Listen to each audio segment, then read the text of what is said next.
দেশের শীর্ষস্থানীয় ব্যবসায়ী ও শিল্পোদ্যোক্তা বসুন্ধরা গ্রুপের চেয়ারম্যান আহমেদ আকবর সোবহানের জন্মদিন উদযাপন করল মোবাইল বিজনেস কমিউনিটি বাংলাদেশের ব্যবসায়ীরা। রোববার বিকেলে বসুন্ধরা সিটি শপিং কমপ্লেক্সের মোবাইল সিটির বেসমেন্ট 1-এ কেক কেটে এই উদযাপন করা হয়।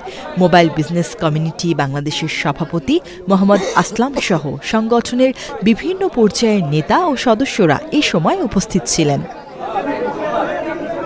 অনুষ্ঠানে মোবাইল বিজনেস কমিউনিটি বাংলাদেশের সভাপতি মোহাম্মদ আসলাম বলেন, দেশের ব্যবসায়ীরা বসুন্ধরা গ্রুপের চেয়ারম্যান আহমেদ আকবর সোবহানকে তাদের আইডল মনে করেন।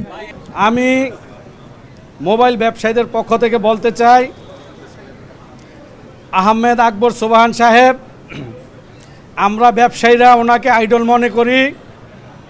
তার কারণ একটাই, যে বাংলাদেশে আজ থেকে 30-35 বছর আগে কিছুই ছিল না। এই ঢাকা শহর 400 বছর আগের শহর।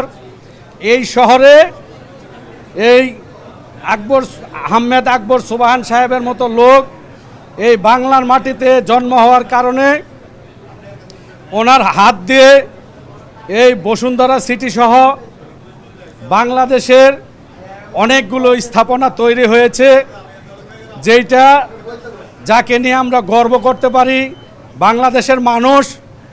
এবং ব্যবসা হিসেবে আমরা গর্ববোধ করি। আমাদের দেশে অনেক প্রতিকূল অবস্থার মধ্যেও আমাদের এই মাননীয় চেয়ারম্যান সাহেব আহমেদ আকবর সোবহান সাহেব আমাদের ব্যবসায়ীদের পাশে থেকে আমরা সুন্দরভাবে এই বসুন্ধরা সিটি তথা বসুন্ধরা গ্রুপের যত প্রতিষ্ঠান আছে সবগুলোতে আমরা সম্মানের সাথে এবং সেফ থেকে সুস্থভাবে ব্যবসা পরিচালনা করতে পেরে আমরা ব্যবসায়ীদের পক্ষ থেকে ওনাকে অন্তরস্থল থেকে অভিনন্দন ও শুভেচ্ছা জানাচ্ছি।